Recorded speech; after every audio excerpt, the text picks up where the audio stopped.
I sometimes wonder why, of all the occult and magical currents we have on offer, witchcraft manages to still have such a powerful pull on our contemporary culture. We find ourselves on the other side of a century of occult revivals and magical trends, and yet witchcraft somehow still retains a timeless appeal. More recent spiritual trends, such as the New Age movement, which you would think would be better equipped as a gateway for contemporary Western people to explore spirituality, have aesthetically aged far worse than witchcraft generally, and what once appeared modern and enlightened would now be better described as cringe. Similarly, chaos magic, with its having its cake and eating it too, non-committal metaphysics and whiff of the sciency, would seem to be the heir apparent to the most accessible form of magical engagement for the Western mind. But looking at the numbers, the domination of witch talk in the magical social media landscape and the non-existence of a chaos talk paints a pretty clear picture of the respective crossover appeal. The assumption that chaos magic would grow in popularity to become the magic trend of the future is similar to the presumption that prog rock would go on to top the Billboard charts in perpetuity from its inception. If you take a look at the ideas disseminated on Witch Talk, you'll run into plenty of New Age thought and chaos magic, but they have become subsumed under the cloak of witchcraft.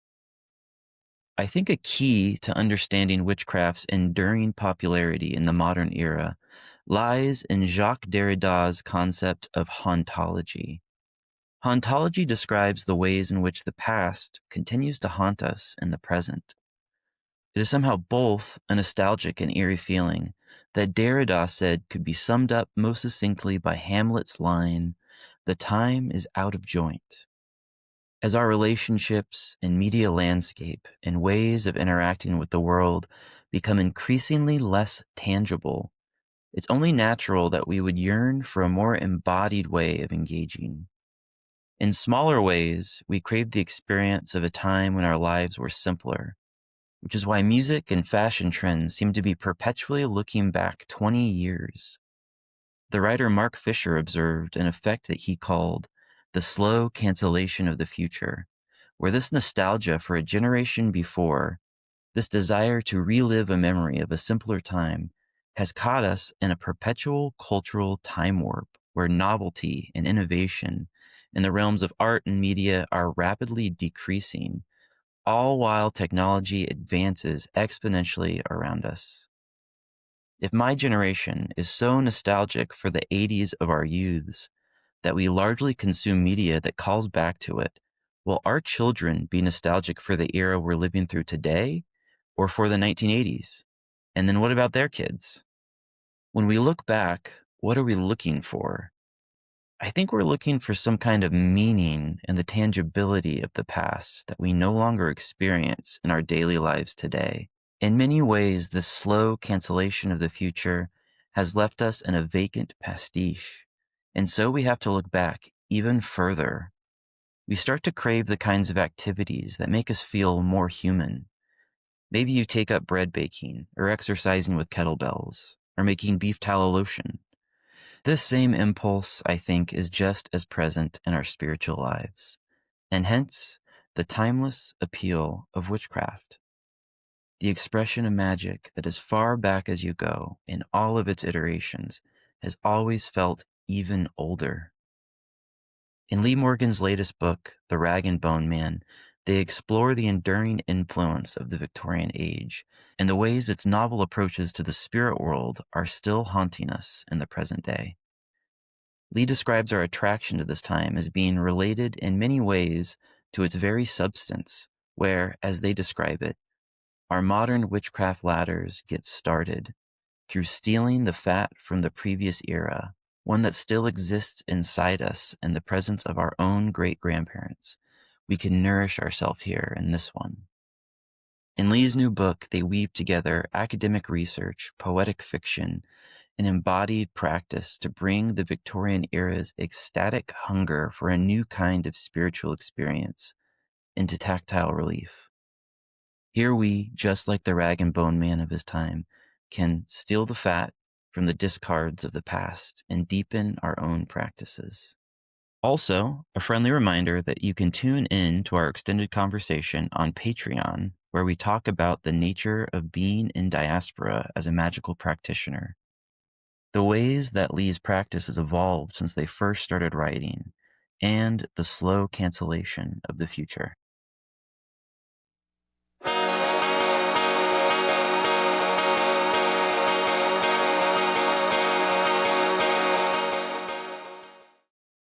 Lee Morgan, welcome back to Radical L Fam. It is so nice to have you here again. Thank you. Yeah, I'm pretty excited about your questions. I love it. Hell yeah. Well, yeah, last time we had you on, we were talking about your previous book, People from the Outside, which I Uh-huh. loved. And now we have you back on for The Rag and Bone Man. The previous book was very intellectual, very complicated and controversial subject matter. And you were going at it from this almost practitioner slash academic perspective, which I really have fun with. And this new book, you're doing your tripartite method that you did in Sounds of Infinity, where you're doing a head, heart, and hands portion, where the head portion is that more analytical side, the heart, a more kind of poetic, fictional element, and then the hands being sort of the grimoire aspect. It was cool to have that brought back. And my question, I guess, to kick things off is, what was the journey like between these two projects that feel very different? One very research heavy, the other feeling very spirit led and poetic. Not that People from the Outside wasn't, they just were very different. So I'm curious, did one inform the other or inspire the other? Was this recent book a break from the previous book? Well, the Rag and Bone Man, the actual heart content of it was written first before People of the Outside. I've always had a sort of a problem placing my fiction by comparison to my nonfiction, but that's starting to change finally. So I've had that middle part of the Rag and Bone Man in my life for quite a while, and I wrote it originally for the People's Library, which was a sort of installation art project that was done here in Hobart. And my book and all of these fascinatingly color-coded books that were all from rising Hobart writers were all across the Salamanca Arts Centre, and you could walk in at any time and randomly select a book and begin to read it. And a few people had a bit of a reaction to mine because it is so, well, it's full of witchcraft and everything like that. Um, but it never went any further than that. It was a part of an artwork. I did like a little art performance with it where I had all my actual rag and bones that I was dragging across the floor and stuff, and it was all very atmospheric. But That's the cool. book just kind of sat there after that. Like it had been published sort of, like it was put into an edition, but there was only sort of 200 copies created. So recently, after my Christopher Penrose novels have gone to Rebel Satori, and a few things have just changed and improved with my writing, I took it to Cross Crow Books, and a very nice person at Cross Crow Books said to me that they loved Sounds of Infinity and wondered if I could turn this into something similar. So, yes, the beginning and the end has been written after People of the Outside, but the heart part has existed for some time beforehand. And I guess that was me trying to, well, not trying to, but I guess making contact with Hobart and the spirits of the place and everything that was coming up when I lived there, because I wrote it before I moved up to the mountain. That's very fascinating. I'm curious, you write this fictional story that has its kind of own life to it, and then you're asked to add on these additional parts, the head and hands portion. When that was completed, did you feel like you had accessed something more about this story that you maybe would have missed out on had you not been encouraged to do so? Actually, yes, I did, because all of my writing does intersect like that, whether it's nonfiction or fiction or practical, like magical life. All of those things to me are part of a web. And it was almost like being asked to make the web explicit. so that someone said to me, could you talk about why you wrote this and what it means and everything at the beginning, and then talk about ways of integrating that into your sorceress life at the end. It was kind of like permission to describe my process in a way, and I did enjoy it. There may actually end up being it has been discussed with a different publisher that there will be like eventually a version of the Rag and Bone Man, which is just a story. But I'm kind of glad the other thing exists too, because it allowed me to sort of expose all of that side of it. So throughout, I'm going to sprinkle in some questions from people on our Discord as well. Richard from the Discord asks, I would love to hear about how your magical practice informs your fiction writing and vice versa. Mm.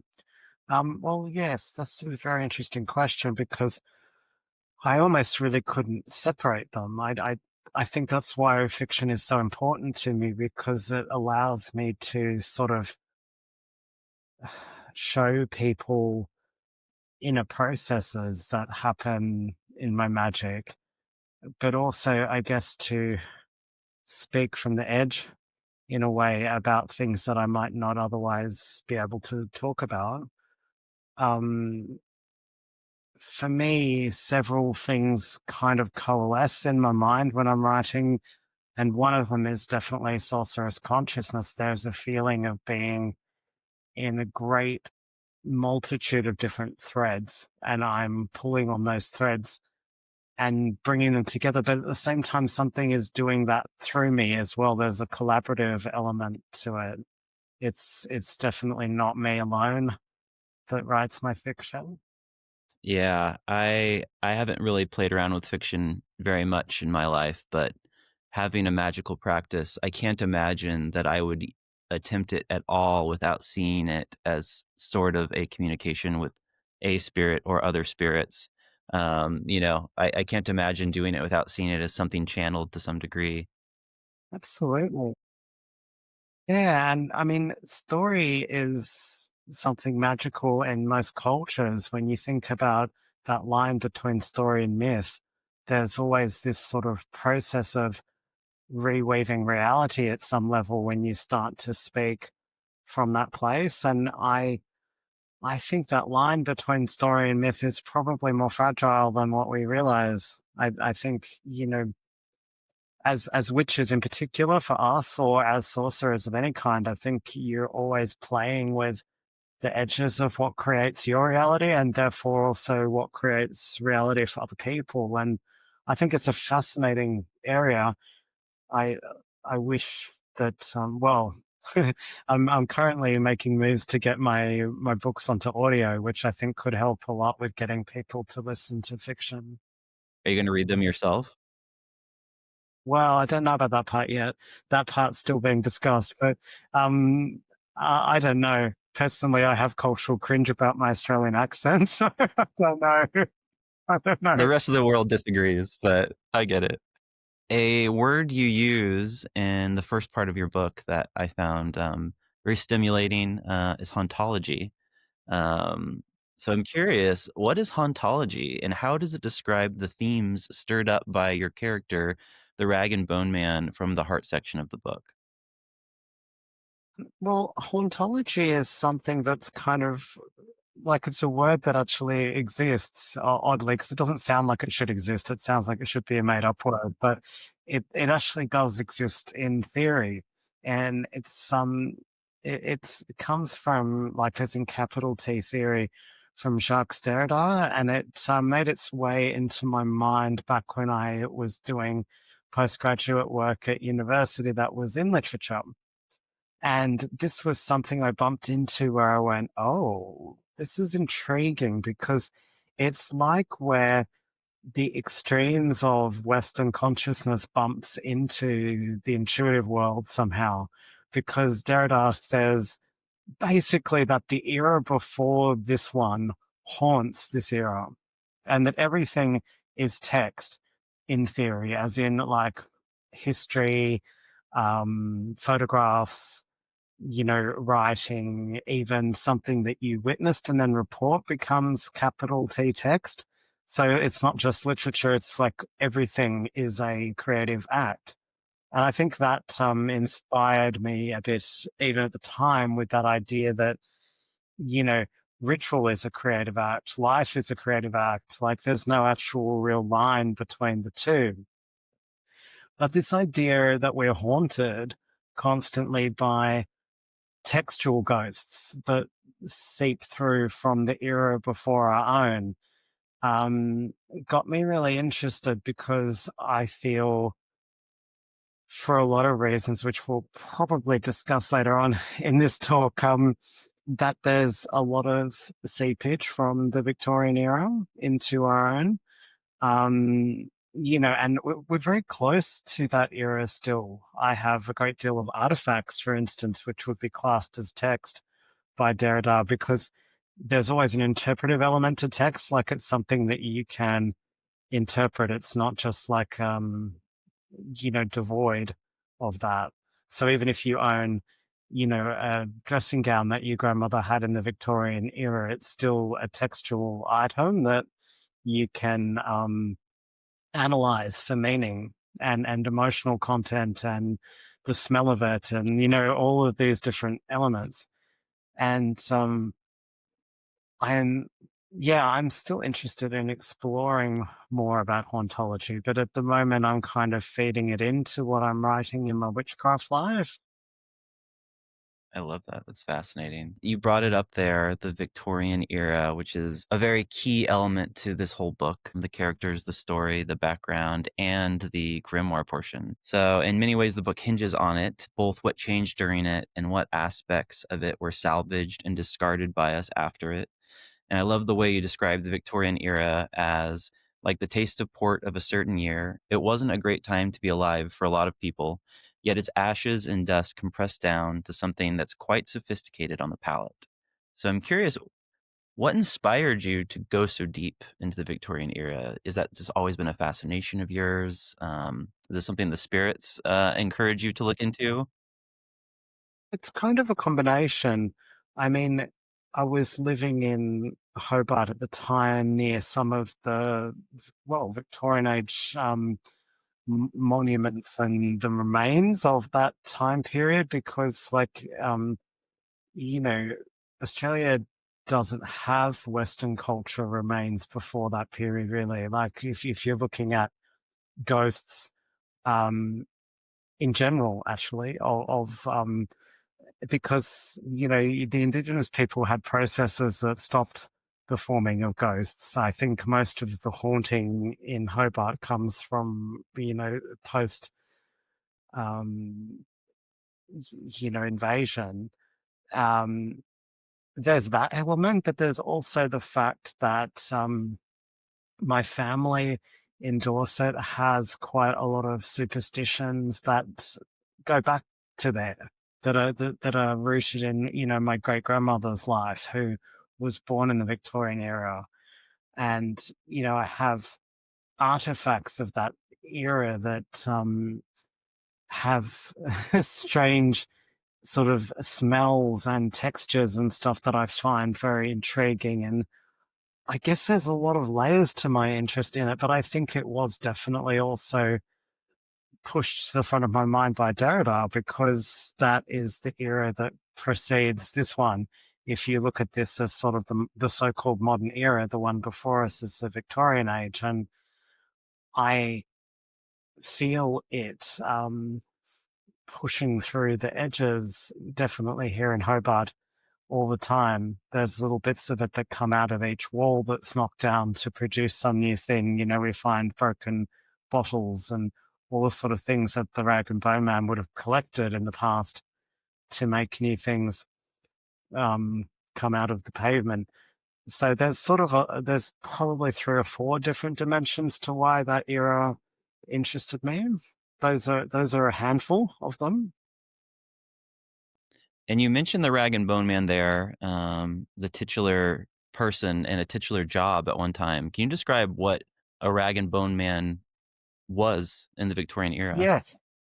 He was kind of like the recycling of the past. You know, he used to come along and take everything to be reused, whether it was obviously bones, rags, fats, bits of old candle ends, edges of soap, you know, pretty much anything that could then be boiled down or turned into something else. And I, you know, I sort of found myself relating to him a lot in the work that I do because I'm always picking up bits and pieces of impressions from old things as I'm moving around in the world. The idea of gathering, I suppose, those old traces. Yeah, that's very interesting to me, and I feel that you know that process is what I keep coming back to. The sense of smell keeps coming back to me all the time, but when I go into like a antique store or a place with vintage items, there's a particular smell that those old things have that has always drawn me, and I feel like that job, he was the person who did the old recycling, but in a way it seems more romantic than recycling plastic Totally. somehow, Yeah. although it probably smelled awful when you think about it. Yeah, at the time, it probably was not romantic, but just like the hauntology of things, now it is for us. So, what can the need for proof, in quotes, in the Western understanding of truth, in quotes, tell us about the limitations of the new reality that was on offer during the Victorian era? Mm. Well, yeah, that's a pretty interesting question because there, like around the formation of spiritualism, there was a whole war going on around proof. I mean, some of the mediums, for instance, were parts of their bodies were placed into boxes and stuff so that they could be observed as to whether they did something that triggered the tapping and the ectoplasm production, and everything was studied to try to, you know, ascertain whether there was something real going on. And I think that was very new.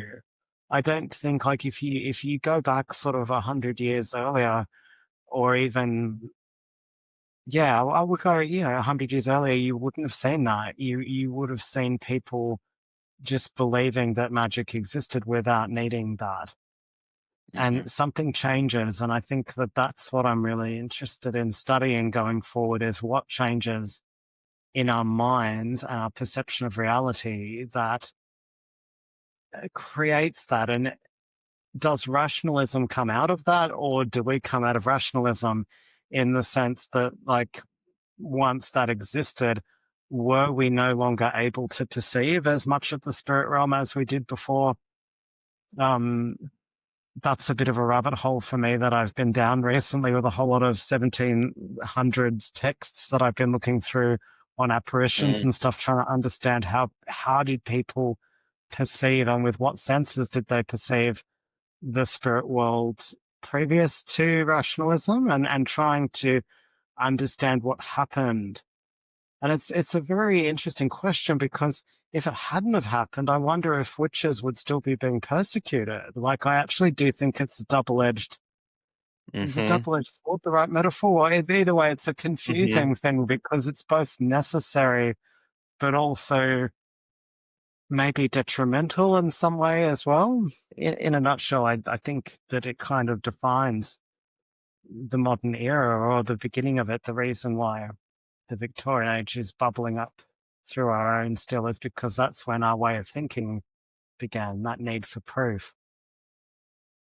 That's so interesting. Yeah, that point you just made about the double-edged sword, um, for somebody practicing witchcraft, I should say, that the only reason we can comfortably have this practice now is because most people don't believe it is real.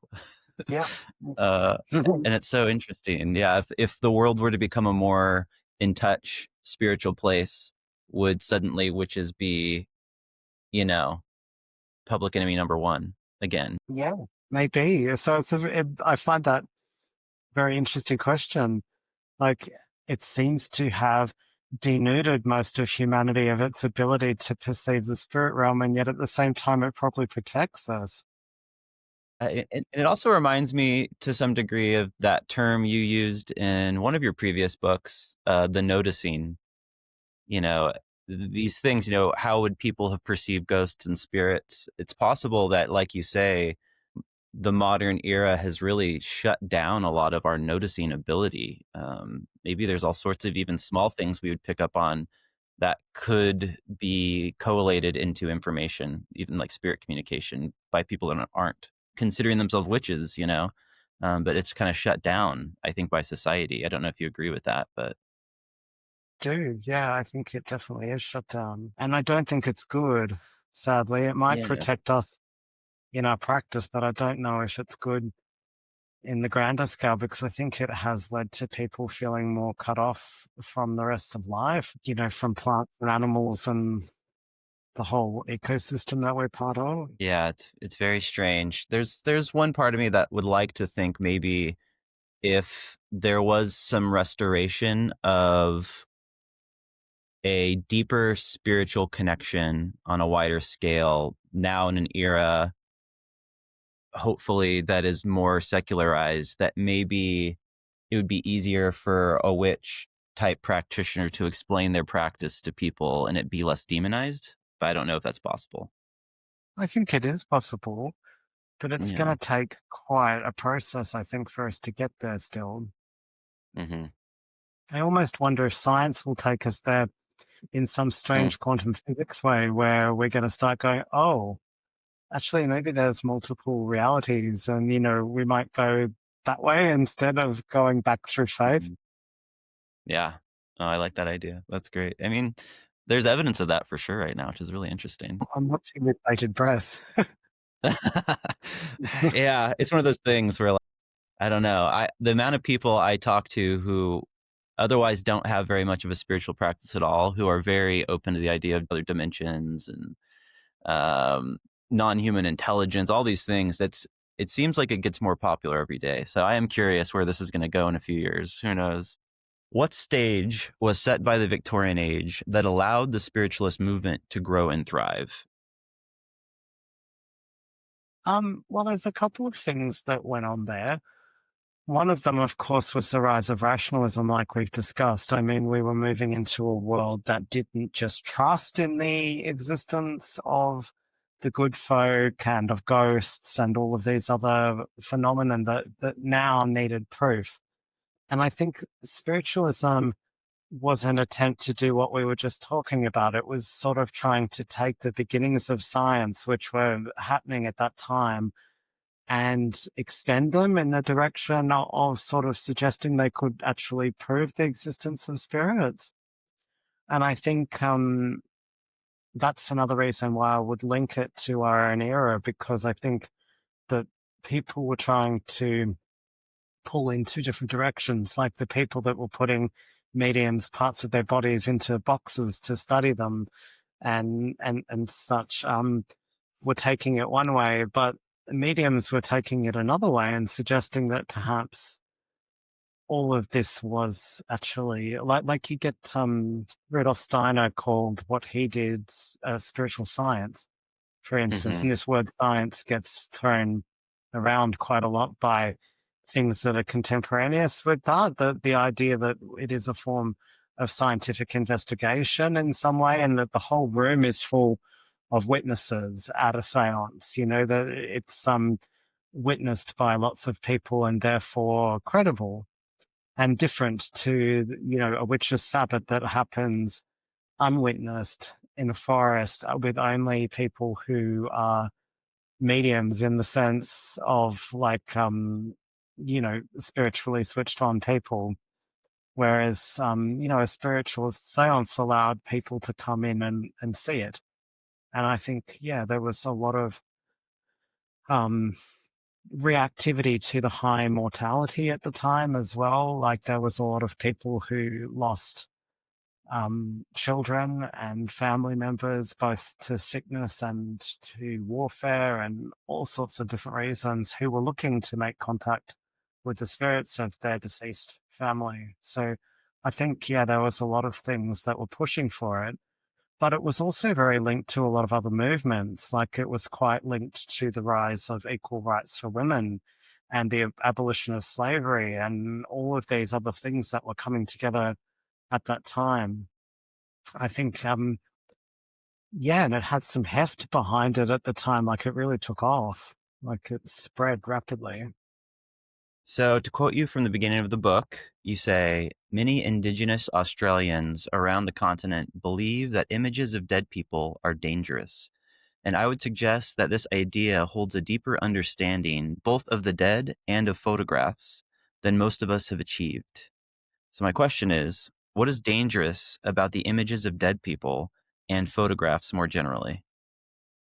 Well, it sort of links back to what I was saying about the whole ghosts being mainly of colonizers here in Hobart, because Indigenous people went out of their way to prevent ghosts. And one of the things that was done to prevent them was that the name of that person wasn't uttered for a period of time, and an image of them would be quite disturbing. It is disturbing to some Indigenous people in Australia today, um, because they believed that the image or the name was part of the soul, and that by capturing that, you were invoking them again, and that therefore, a place covered in photographs would be full of, bits of the soul of dead people.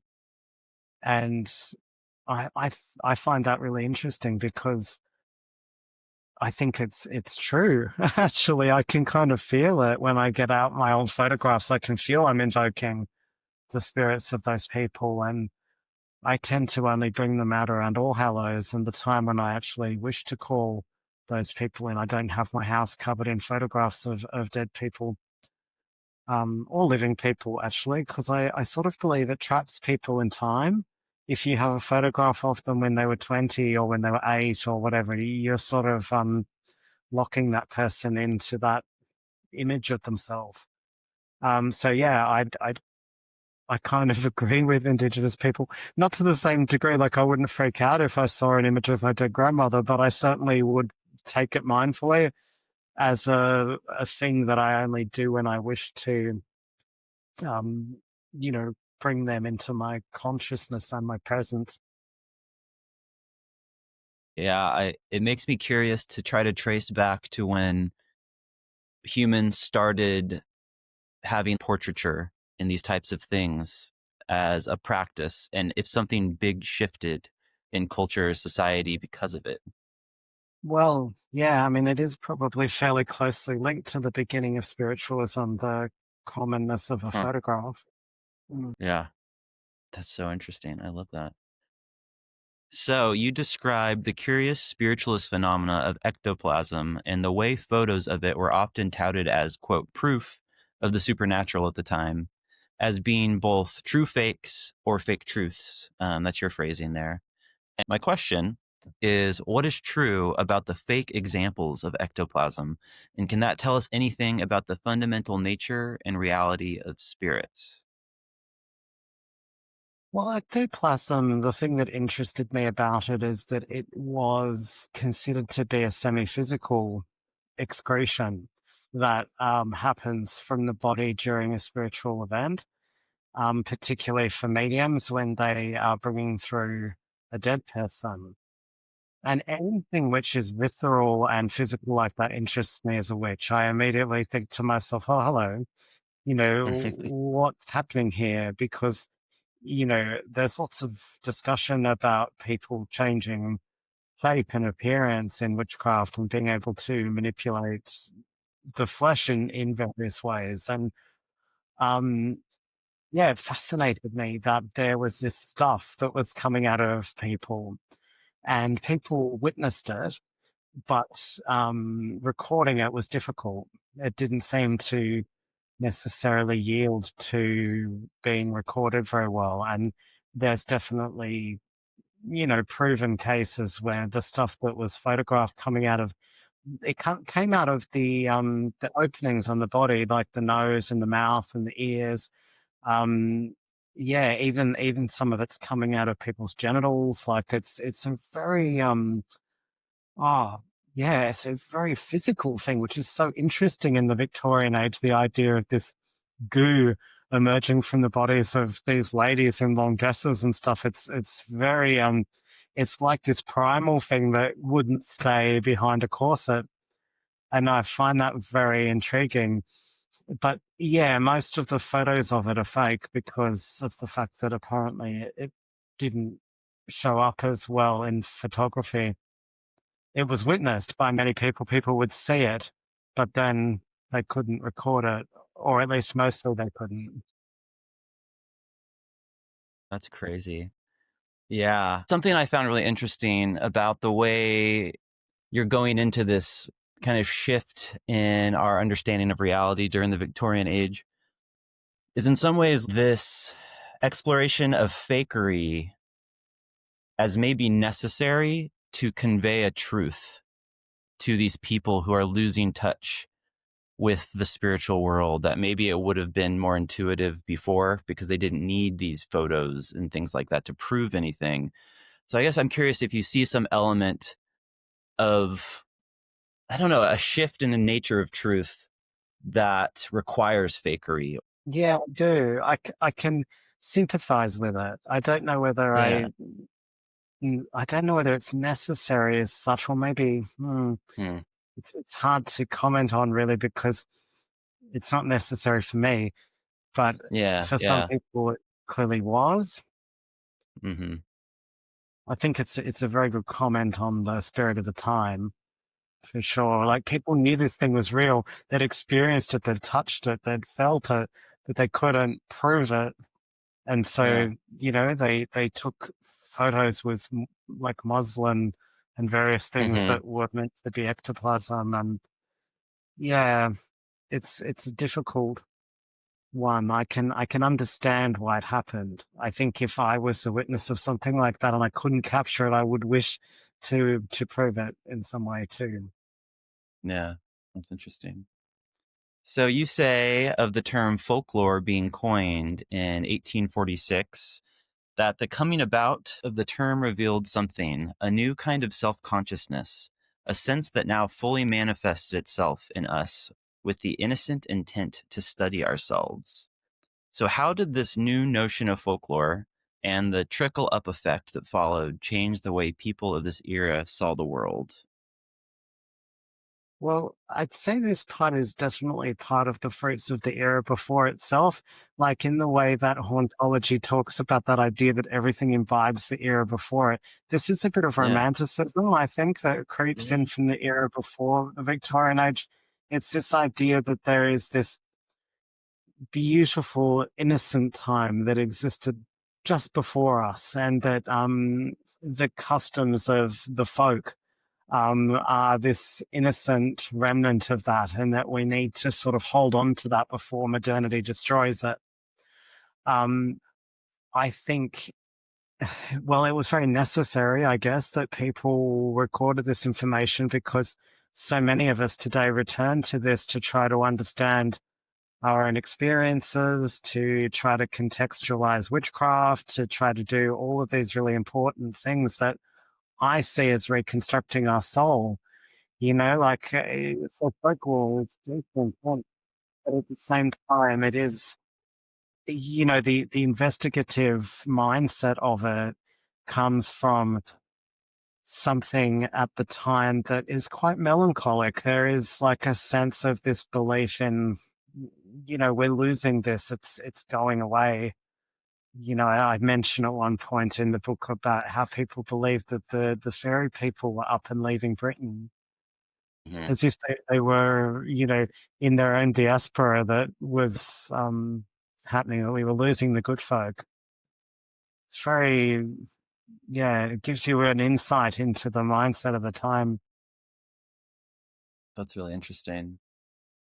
So, you kind of mentioned this throughout this conversation, but just to put a point on it.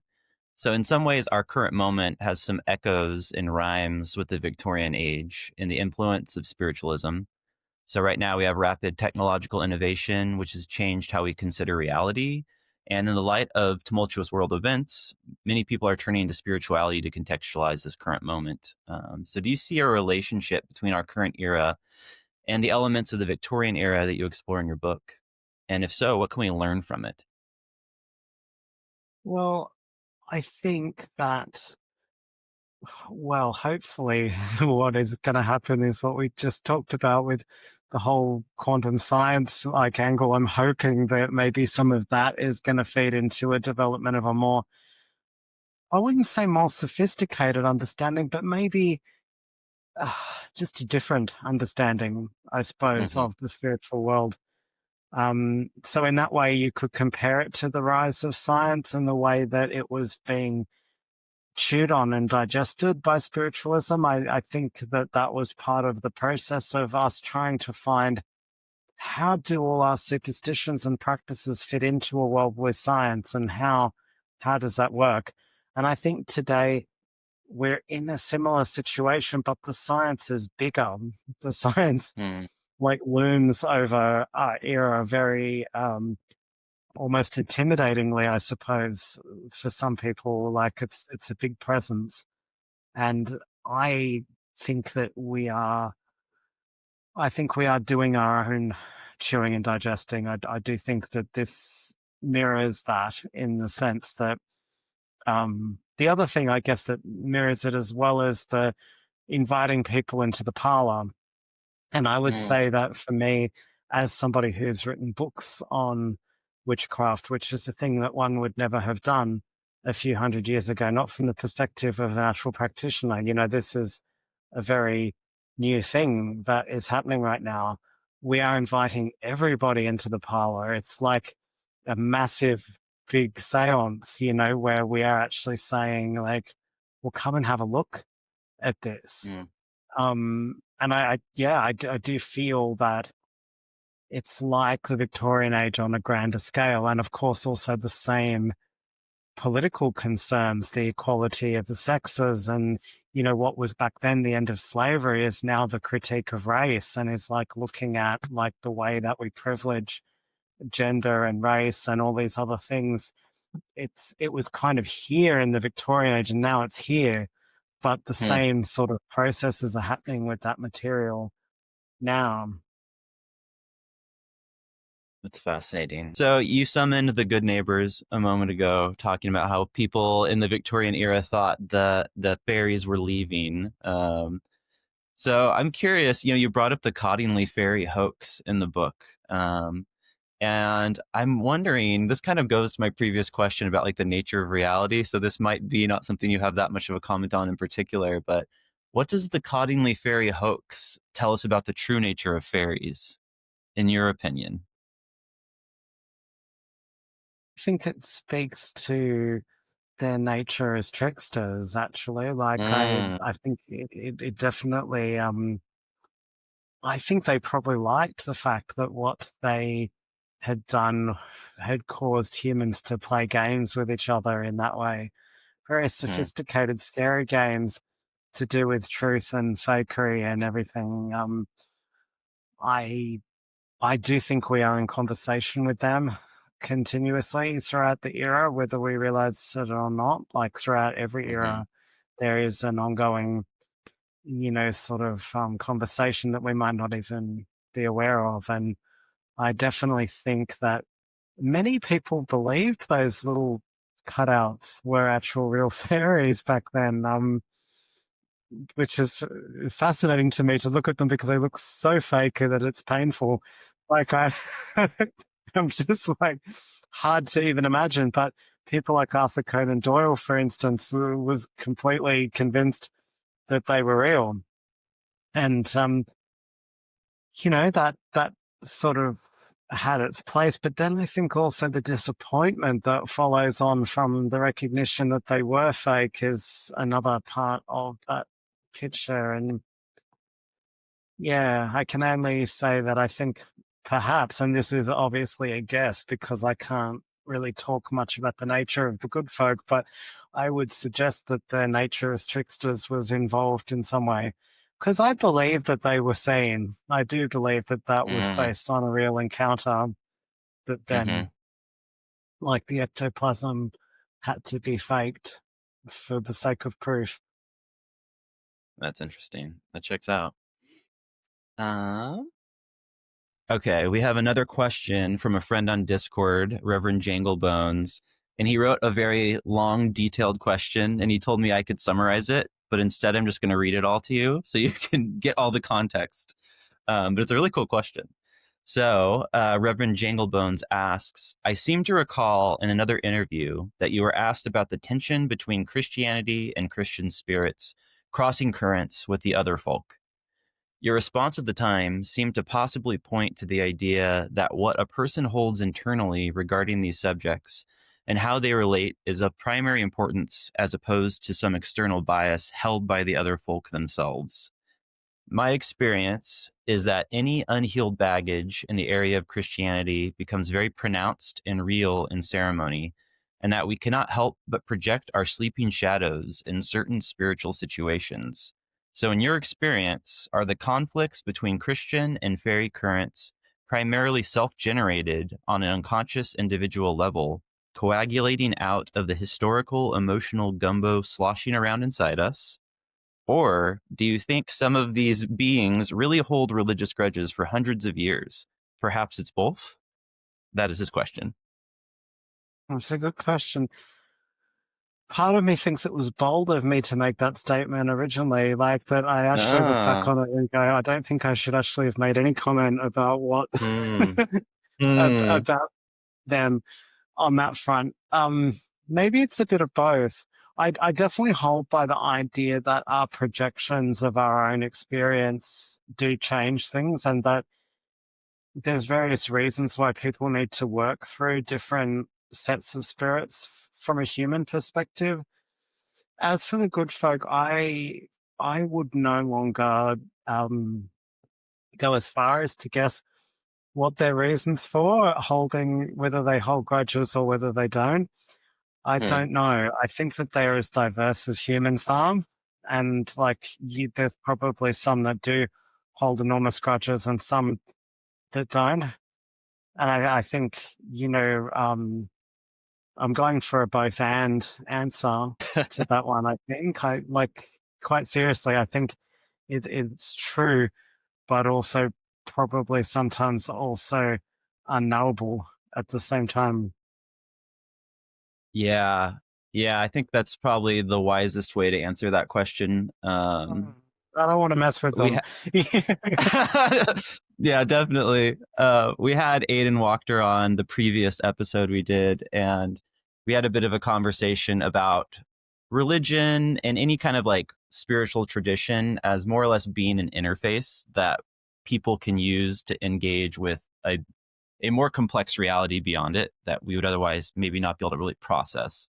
And from that perspective, Christianity being an interface leads me to kind of think perhaps depending on the spirit and depending on how much of perennial religious spiritual wisdom is being channeled versus how much of the like empire taint is being channeled could be understood differently by the good neighbors, if that makes any Mm, sense. that's true, yeah. And but there are examples of the good folk reacting badly to the name of Jesus and God back Mm-hmm. when, like hundreds of years ago, when everybody used to believe in Christianity. There are examples of them leaving the scene because God was evoked or Jesus' name was uttered. I don't think they dislike Mary as much as they dislike God and Jesus, but there is examples of it.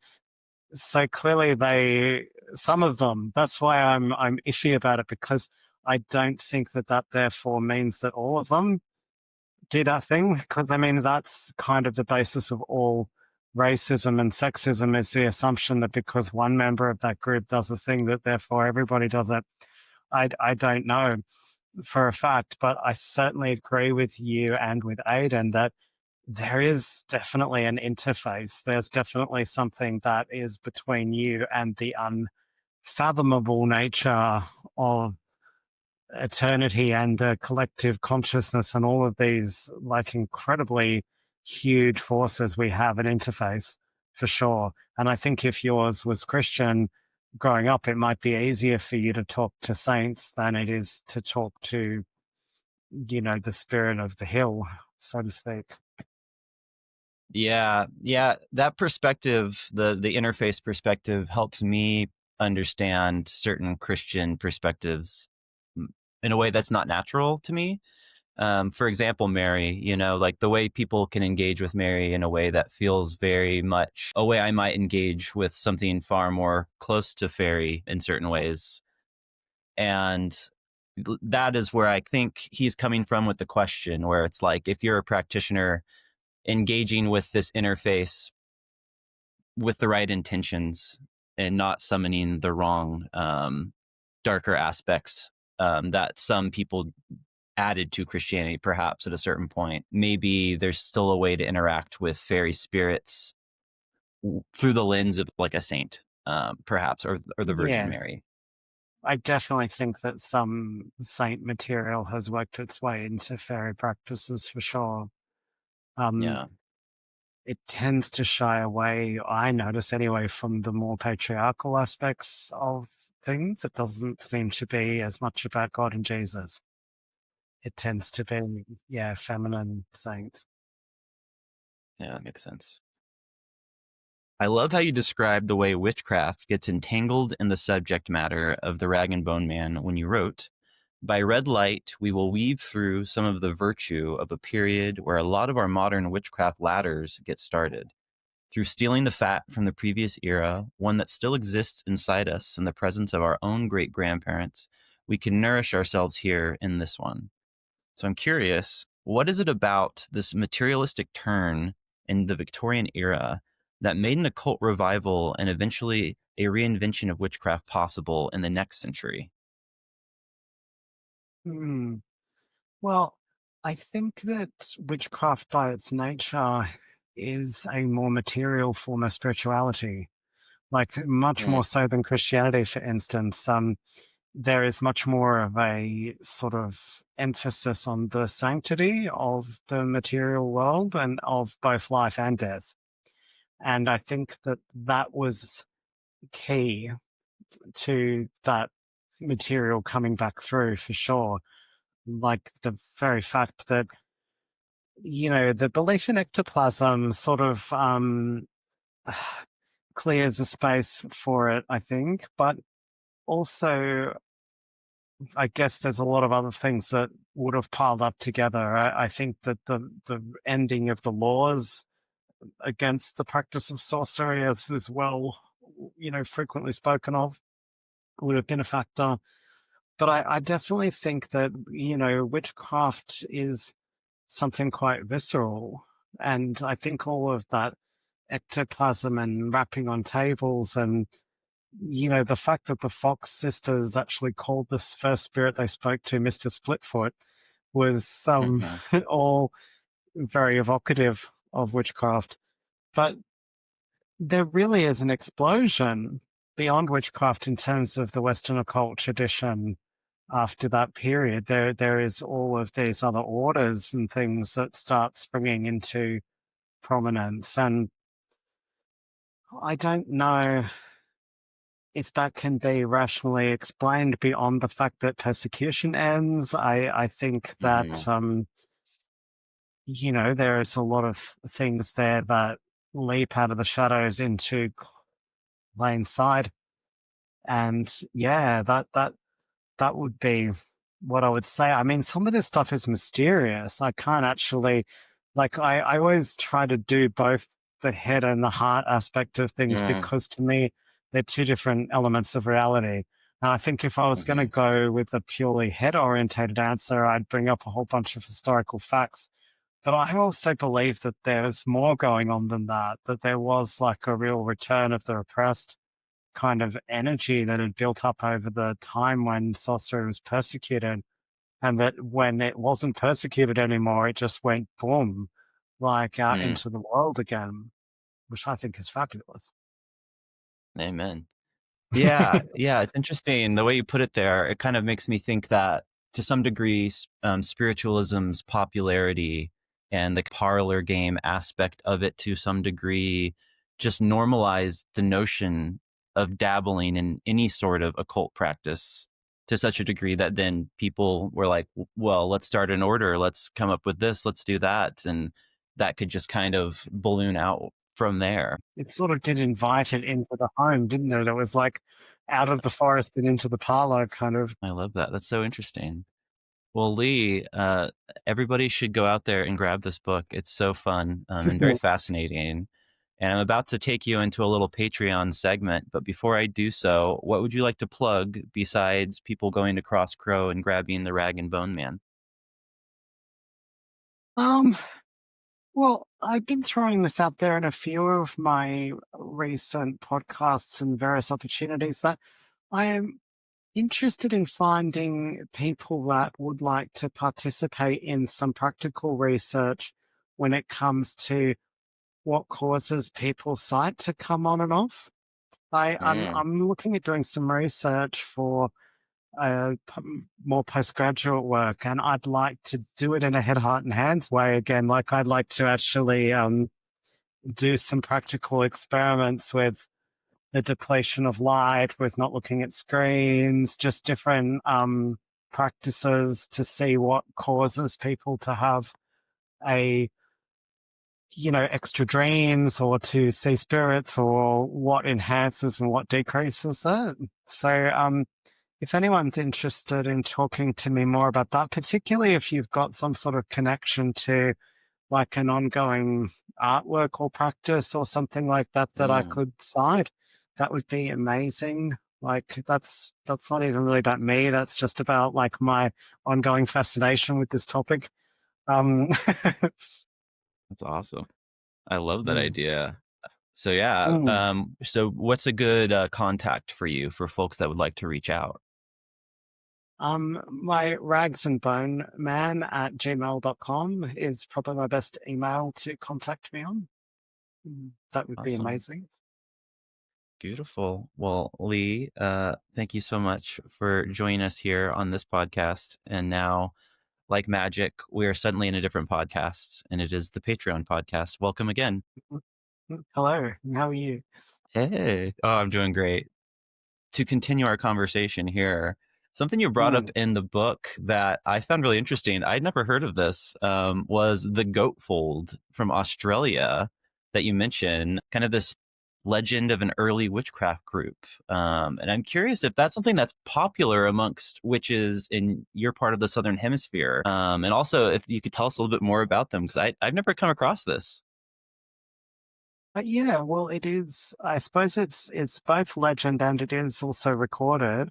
There is a reference to it in the Rebirth of Witchcraft by Doreen Valiente, Oh, because okay. she has this person that comes to Australia and interacts with Rosalie Norton, and that contact collected information about what I guess what she told and what other witches in her fraternity told about their origin. And one of the things that is written there is about the goat fold.